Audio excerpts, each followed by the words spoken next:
So, in this class, we begin with the chapter binomial theorem.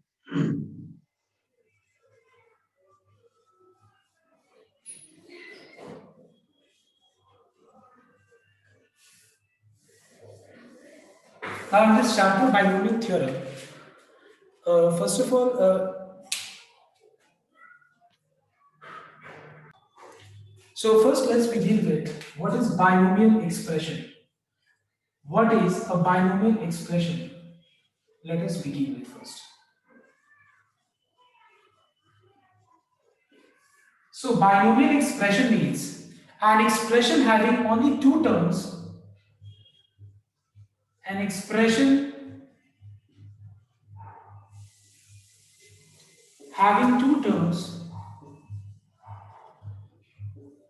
is called a binomial expression.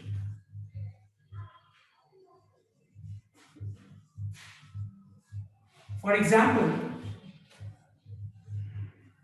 x plus y is a binomial expression because it contains how many terms? Two terms, that is x and y.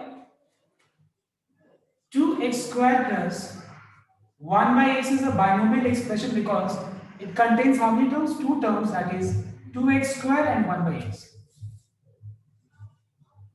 X minus 1 by x is again a binomial expression because it contains how many terms? Two terms, that is x and 1 by x. So that's why this is called a binomial expression.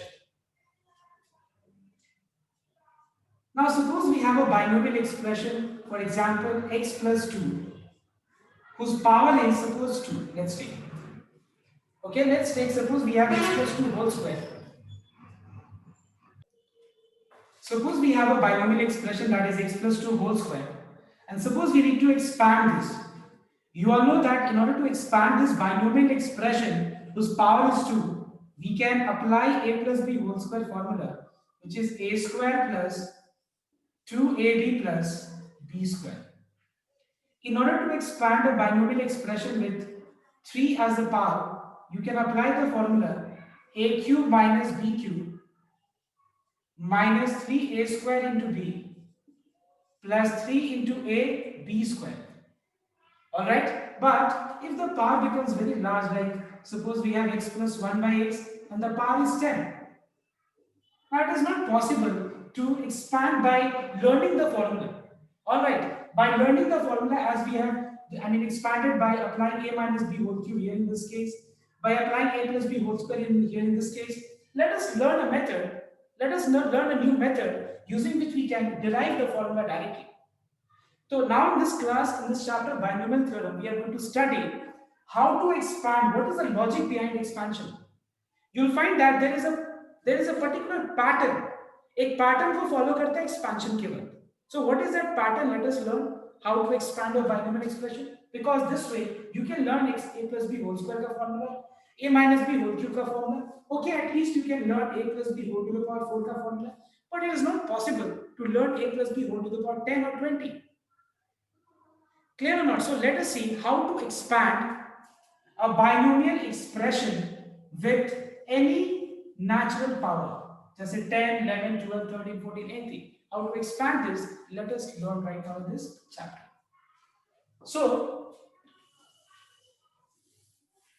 in order to expand a binomial expression, so third thing, let us take a binomial expression where in between you have got positive sign. Okay?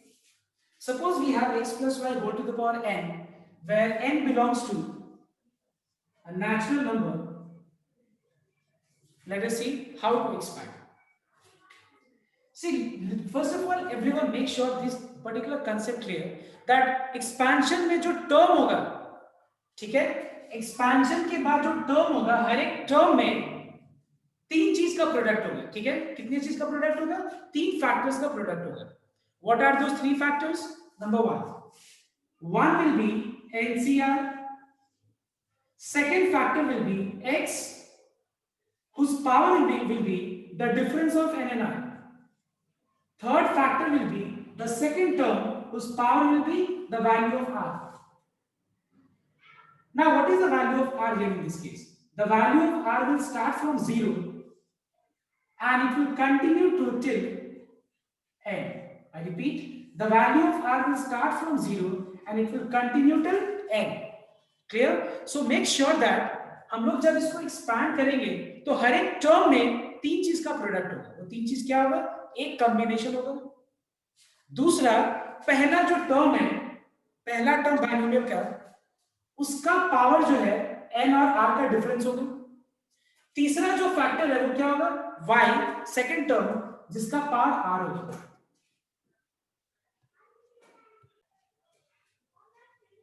See, we find that after expansion every term is a product of three factors. And what are three factors? See, there is a difference between factors and terms. Like suppose we have got 2x plus 4. Here we have got 1 and 2, two terms. First term can be factorized and written as 2 into x. So this is a factor. So that's why what I'm saying is that after expansion we find that every term is a product of three factors. First is a combination. Second is what? The first term of the binomial whose power is n and r by difference. Third factor is y whose power is the value of r. The value of r starts from 0 and continues till we reach n. So let us see here. So it is nc0 because I said you that the value of r starts from 0 and it continues till n. तो starting कहां से हो रहा है? Start कहां से हो रहा है? स्टार्ट हो रहा है 0 से, एंड कहां हो रहा है? n तक, एंड n तक हो रहा है। r का वैल्यू 0 से स्टार्ट हो रहा है, n तक खत्म हो रहा है। तो अगर हम 0 से स्टार्ट करें तो क्या हो जाएगा? nc0, फर्स्ट टर्म के पावर पे n और r का डिफरेंस, सेकंड टर्म के पावर पे r का वैल्यू, प्लस जब हम नेक्स्ट टर्म लिखेंगे तो क्या चीज से कनेक्ट करेंगे? प्लस साइन से कनेक्ट करेंगे। ठीक है, नेक्स्ट। देन 0 के बाद कौन सा नेचुरल नंबर आता है? 0 के बाद 1 आता है। 0 is not a natural number, 0 is a whole number, लेकिन 0 के बाद क्या नेचुरल नंबर पहला आता है? 1। So we have nc1, x के पावर पे n और 1 का डिफरेंस और y के पावर पे r का वैल्यू। क्लियर? नेक्स्ट। उसके बाद nc2, x के पावर पे n और r का डिफरेंस और y के पावर पे r का वैल्यू, ये r का वैल्यू, प्लस nc3, x के पावर पे n और r का डिफरेंस और y के पावर पे r का वैल्यू, और ये चलते जाएगा, कंटिन्यू होते जाएगा। कहां तक बताओ तो? देखो तो एक बार, r का वैल्यू कहां n तक, 0 से स्टार्ट हुआ था और कहां तक चलेगा? n तक। तुम अगर एक चीज ध्यान रखो तो everywhere n remains same, x remains same and y remains same. Only one is varying, only one quantity is changing, and that is the value of r in every case. Everywhere only one thing is changing, and that is the value of r, which starts from 0 and continues till the power, मतलब जो है n का value वहां तक ही continue होगा। तो कहां तक जाएगा ये? ncn x to the power n minus n y to the power n. All right everyone, check once. तुम अगर ध्यान से नोट करो तो एक पैटर्न में एक्सपेंशन हो रहा है, एक फिक्स पैटर्न है, उसी पैटर्न में हम लोग हर टर्म लिख रहे हैं जिसमें सिर्फ एक चीज चेंज हो रहा है। क्या है बताओ तो? वो r का वैल्यू। r का वैल्यू स्टार्ट कहां से हो रहा है? 0 से हो रहा है, और कहां तक चल रहा है? जो भी पावर है 5 तक चल रहा है। अगर यहाँ पावर 5 होता तो 5 तक चलता, ठीक है। r अगर 6 होता तो 6 तक चलता। अब मैं इस पूरे चीज को क्या करूंगा? सिंप्लीफाई करके मैं एक छोटा एक्सप्रेशन लिख दूंगा। देखो कैसे। Can I write this as sigma ncr x to the power n minus r y to the power r, where the value of r starts from 0 and continues till n. Because you know what is the meaning of this symbol summation? Summation का मतलब क्या होता है? Summation मतलब ये सारा terms को हमको क्या करना है? ऐड करना है, एड अप करना है, ठीक है। जहां पे हम लोग देख रहे हैं कि हर एक टर्म का पैटर्न यही है, सिर्फ वहां पे चेंज किया हो रहा है r का वैल्यू, जो कि स्टार्ट कहां से हो रहा है? 0 से। ये जो समेशन के नीचे जो हम लोग r इक्वल टू 0 देते हैं, इसका मतलब क्या है? इसका मतलब हुआ कि r का वैल्यू 0 से स्टार्ट हो रहा है और कहां तक चल रहा है? n तक चल रहा है। Is this clear?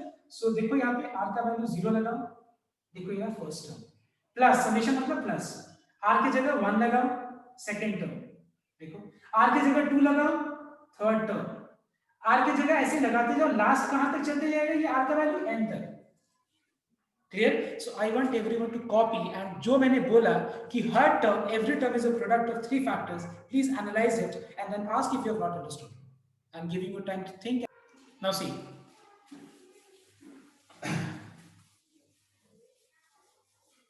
Now let me first of all give an example to explain what I have explained with the help of this logic. मैंने इस logic को explain करने के लिए मैं एक example का help ले रहा हूँ. So everyone follow that example and then I'll give you one more to solve. Okay? So let's take for example.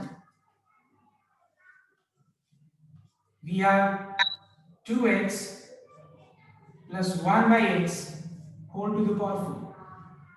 So everyone tell me, what is the first term of this binomial? What is the first term of this binomial? Now see. So tell me everyone, what is the first term of this binomial I'm talking about, not the power part? It is 2x. What is the second term? It is 1 by x. What is n? It is 4. Now let us see the expansion. If you have marked my word very carefully, you don't have to look this also. There are only two things you have to keep in mind. One is the pattern.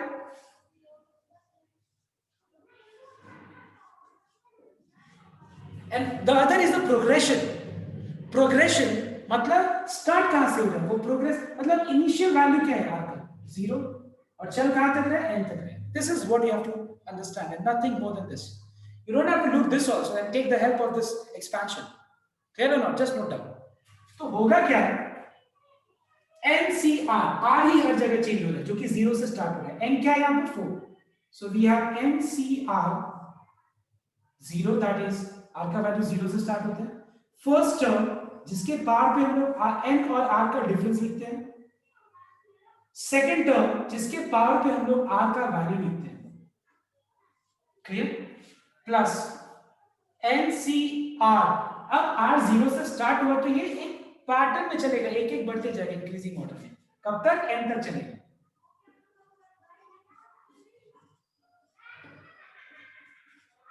Okay?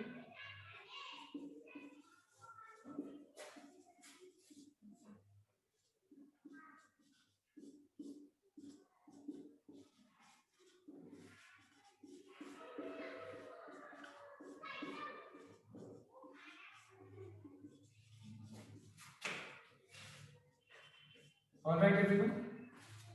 Okay. Now, if you see one thing very carefully, जो पहला term है, देखो जो पहला term, ठीक है ना, expansion का देखो इसको, ये देखो डिसेंडिंग ऑर्डर में जा रहा है. देखो 4 3 2 1 0.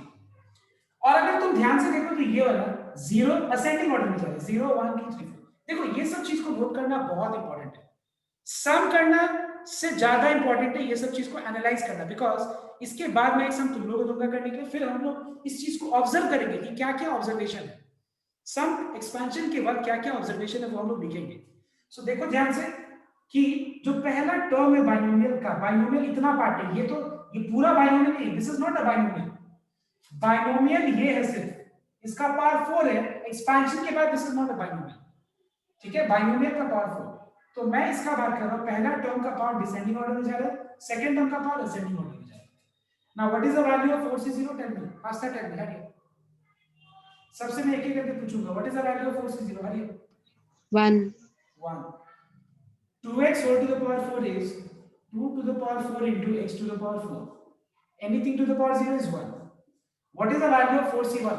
Adrija tell me. Adrija Chaudhary. Hariye. 4. 4. ये हो गया 2 to the power 3 into x to the power 3.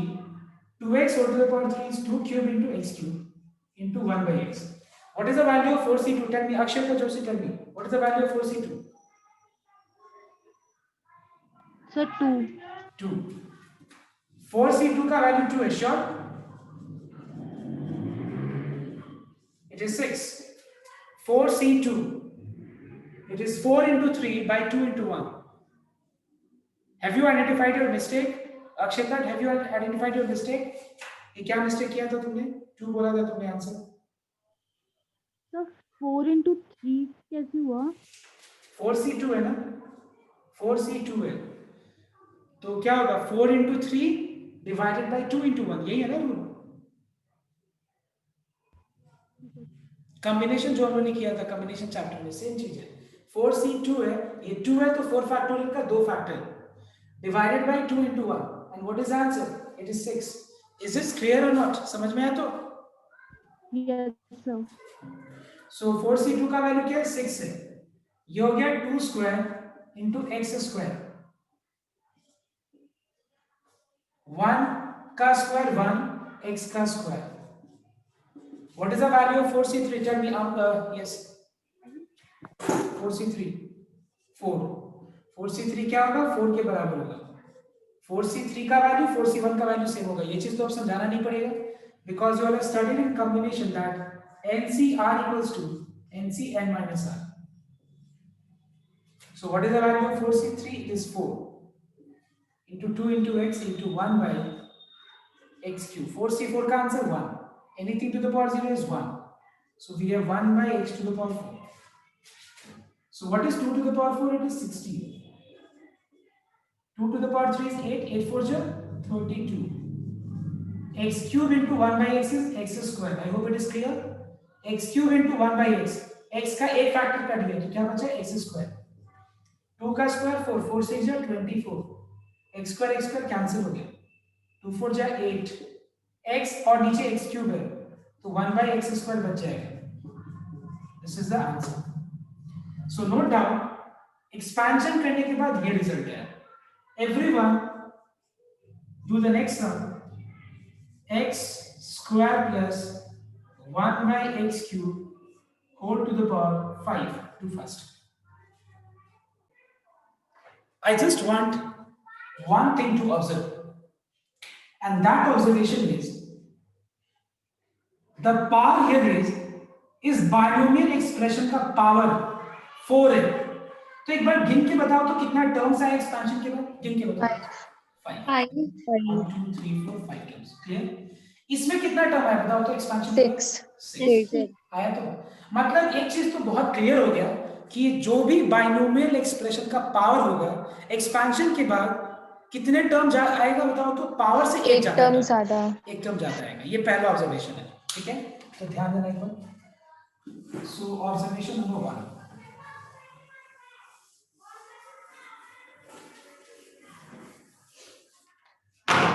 Observation number 1 is that after expansion, number of terms is 1 more is, we can directly write n plus 1. Number of terms is n plus 1. मतलब अगर power n है तो total terms कितना होगा? n plus 1. हम ऐसे भी देख सकते हैं. तुम खुद सोचो एक बार, r का वैल्यू 0 से स्टार्ट हो रहा है और एंड हो रहा है n तक. r का वैल्यू 0 से स्टार्ट हो रहा है और एंड हो रहा है n तक. तो खुद दिमाग लगा के एक बार बताओ कि 0 से स्टार्ट हो रहा है n तक चल रहा है तो ऑब्वियसली कितना टर्म होगा? याद है ना कंप्यूटर में तुम लोग लूप देखा होगा. लूप को अगर 5 टाइम चलाना होता है, लूप जावा में लूप, यू अंडरस्टैंड? जिन लोगों को होगा कंप्यूटर में उसका बात कर रहा हूं. नहीं होगा फिर भी उसकी कोई बात नहीं समझने का. ठीक है, अगर मान लो मैं सपोज 0 से लेके 5 तक लूप चलाऊं तो कितना बार लूप चला? 6 बार. तो वैसे ही अगर हम r का वैल्यू 0 से स्टार्ट किए और n तक चलाया सपोज, मतलब कितना बार मैंने टर्म को लिखा? n plus 1. 1 से लेके n तक तो n बार होगा ना. तो 0 से अगर हम स्टार्ट कर रहे हैं तो ऑब्वियसली n plus 1. मैं सपोज काउंटिंग स्टार्ट कर रहा हूँ 0 से. 0 1 2 3 4. कितने लोगों को मैंने काउंट किया? 5. समझ में आया? दो 0 can not be used as a counting numbers, but then also logically I can use it to represent. Now listen, इसको मैंने इस फॉर्म में रिप्रेजेंट किया. Next number 2. अब एक बात बताओ तुम लोग मुझे, एक चीज तुम लोग देख रहे हैं कि जो फर्स्ट टर्म है, first term of binomial, first term of binomial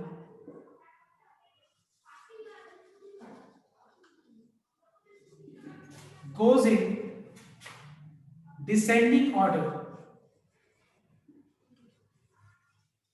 and second term in ascending order.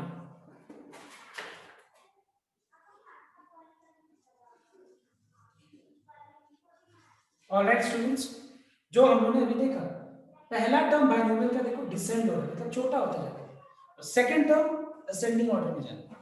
ये हो गया दूसरा ऑब्जर्वेशन. तीसरा ऑब्जर्वेशन बहुत इंपॉर्टेंट ऑब्जर्वेशन है। देखो मैं तुम लोग को फॉर्मूला बोल के कुछ बताऊंगा ही नहीं, मैं सब तुम लोग से पूछूंगा। I am not going to say anything, मैं सिर्फ तुम लोग को पुश करते रहूंगा, तुम लोग ही आगे सब कुछ आंसर करेंगे। And this is the good way of learning. Okay, now listen here. Just tell me one thing. This is which term? I think you all understand the meaning of term. If I just follow the sequence of this expansion, this is which term of the expansion? Tell me. First term. First term. This is T1. This is which term? Second term. This is which term? Third term. This is fourth term. Now, students, tell me if this is first term, this is second term, this is third term, this is fourth term. Just try to compare the position of term with the value of r. If you compare with the value of r, position of term is what? Can you tell me? Can you just generalize? Can you generalize this? 1 less than the term. I asked you position of term is what? I did not ask you position of r is what? More than r. Position of term is 1 more than the value of r. Position of term is 1 more than the value of r. Right? Diya, have you understood what you said? You answered me. I mean the opposite thing. हाँ sir. Okay, सो मैं पूछ रहा था कि term का position क्या है, तो टर्म का पोजीशन r के कंपैरिजन में एक ज्यादा है, टर्म का पोजीशन r के कंपैरिजन में एक ज्यादा है, तो बताओ तो ये कौन सा टर्म है, बताओ तो। n plus r.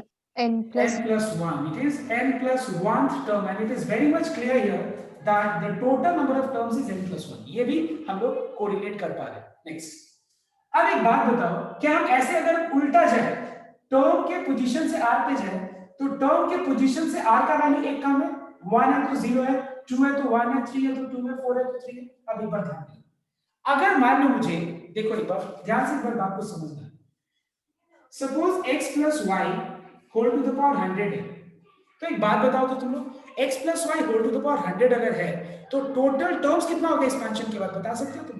101. अगर मान लो मैं तुमसे पूछूं सपोज कि इसका 5050th टर्म क्या होगा इन सीक्वेंस, तो बात को ध्यान से सुनना, listen very carefully.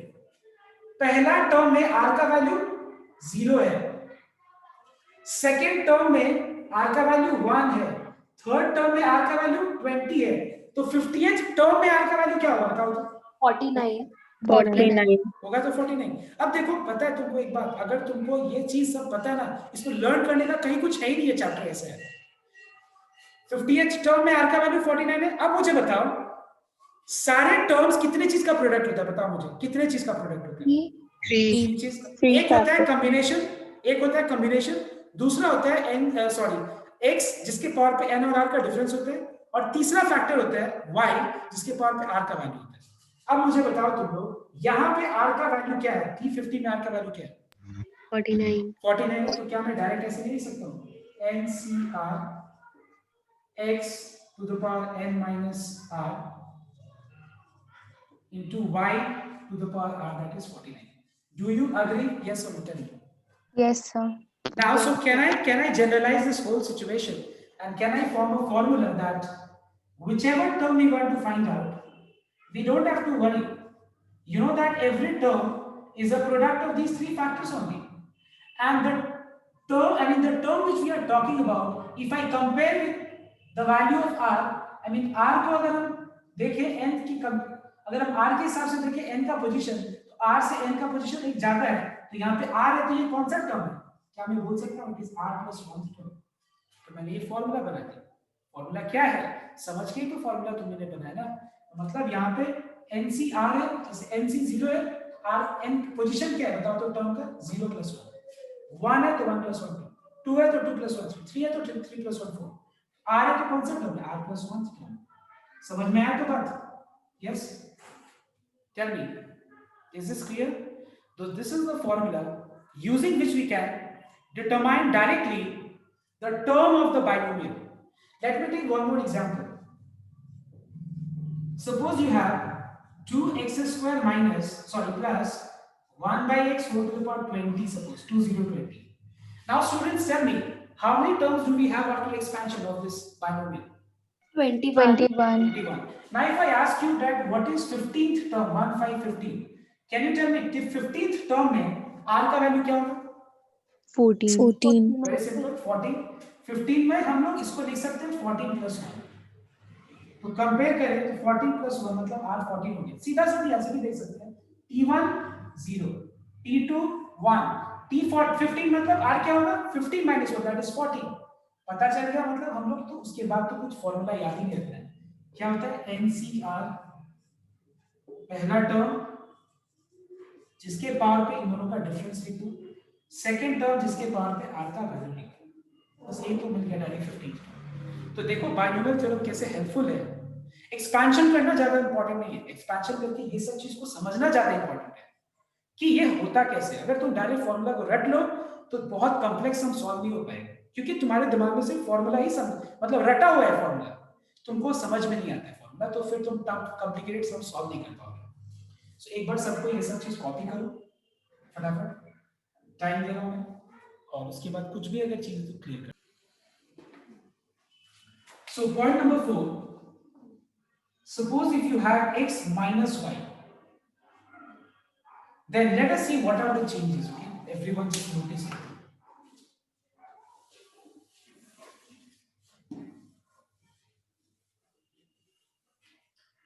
Now first of all, let me just, in order to explain you all, let me first of all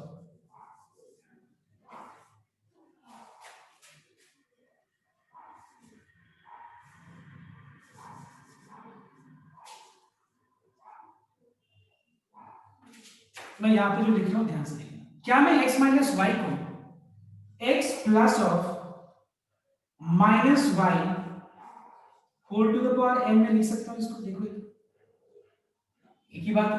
मैंने क्या किया, इसको जो हम लोग ने सीखा है नंबर 3 में, मैं वो कंसेप्ट को यूज करके इसको एक्सपांड करूंगा और फिर मैं थोड़ा सा कुछ सिंपल चीज में डिराइव करूंगा, ठीक है। सो अगर मैं इसको एक्सपांड करूं, so we have got nc0 first term second term के पावर पे r का value,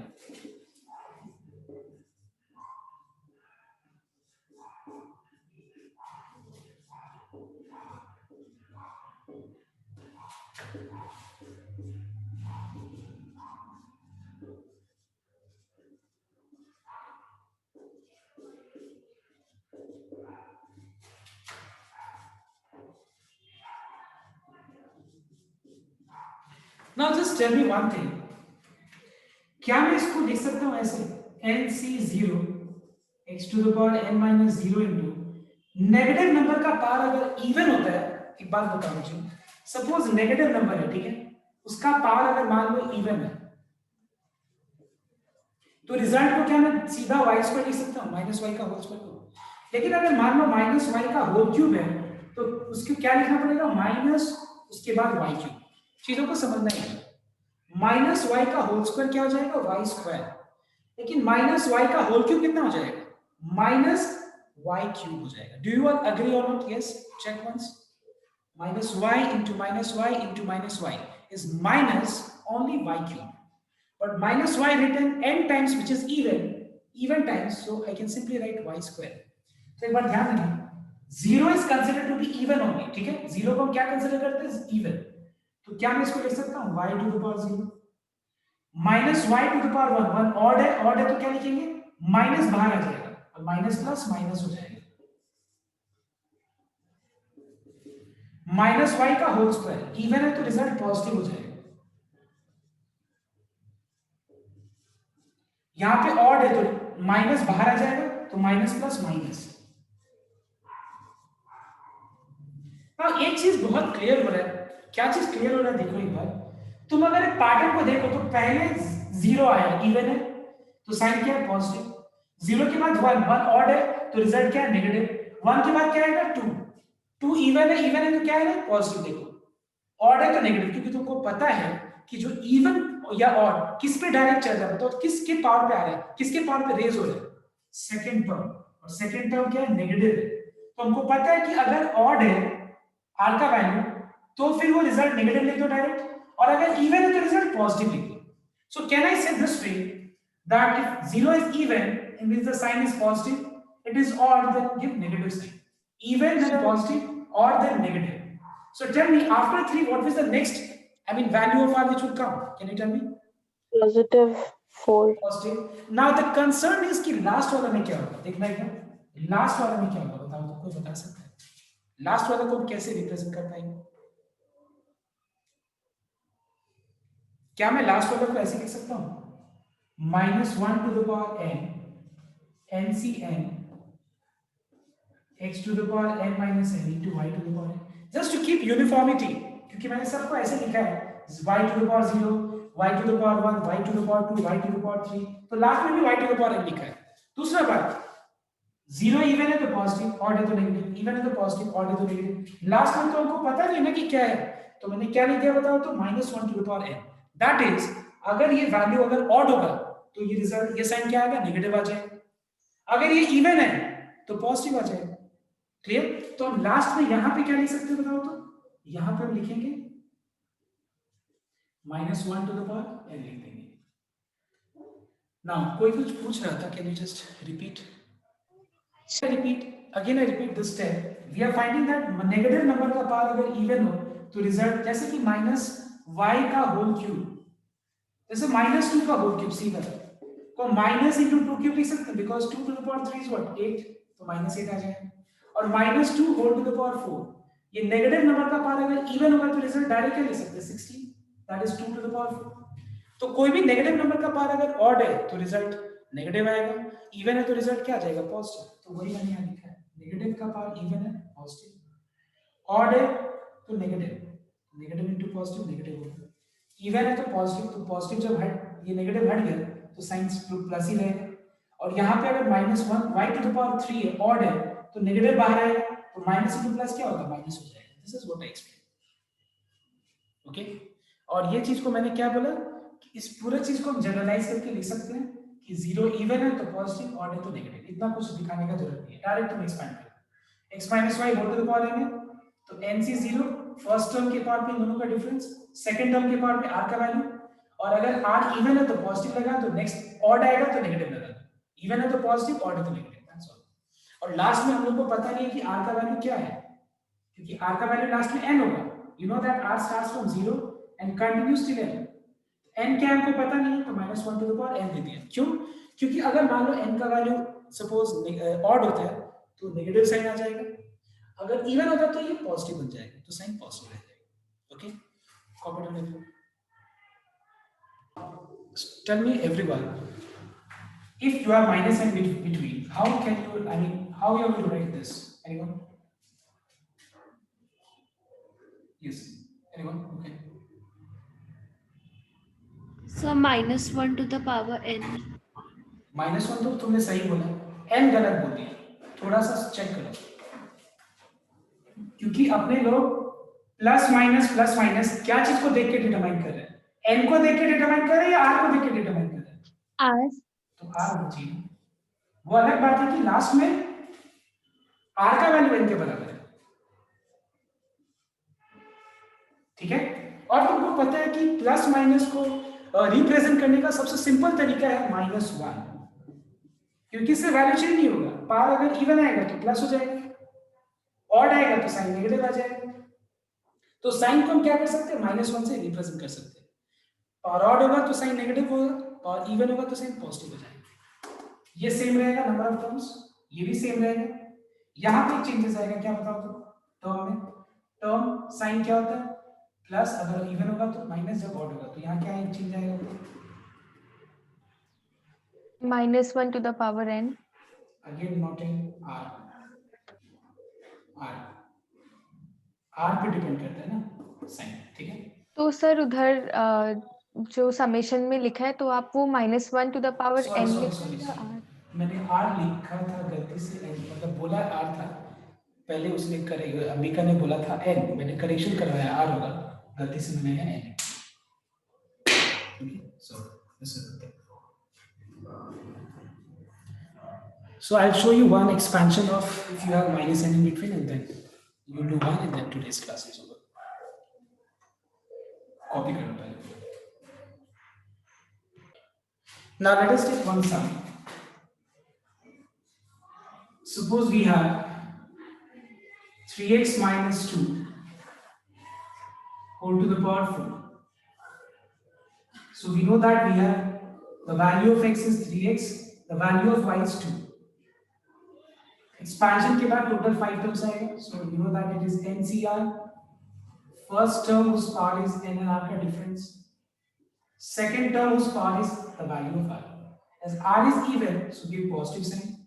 After that, the value of r will be 1, which is negative. Give negative sign.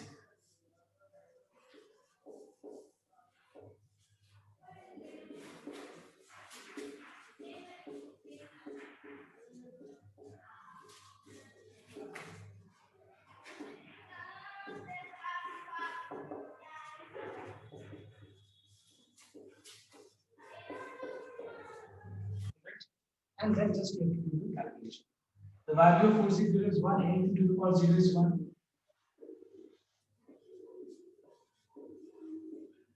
So only the calculation part is left.